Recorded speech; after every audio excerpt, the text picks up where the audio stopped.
আমাদের শাশুড়ি বৌমা রান্নাঘর। আমাদের আগে কি রান্না হয়েছে দেখো। আমাদের শাক ভাজা হয়েছে, থোর আলু বরবটি দিয়ে একটা তরকারি হয়েছে, আমের ডাল হয়েছে। এই যে আম, এটা আমার ফেভারিট আমের ডাল, হেবি সুন্দর লাগে আমার।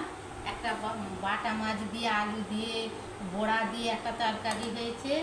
দেখো এই মাছ কাটাটা আমার বৌমা দেখিয়েছিল। মাছের ডিম দিয়ে তেল ঝাল হয়েছে, আর টমেটোমের চাটনি হয়েছে।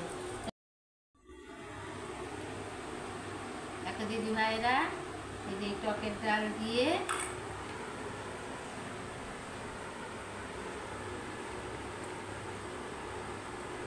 দই দিয়ে রুই মাছের ঝাল হয়েছে।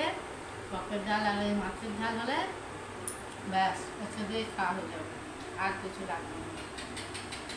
তোমাদের যদি ভালো লাগে লাইক করো, কমেন্ট করো, সাবস্ক্রাইব করো। হরে কৃষ্ণ।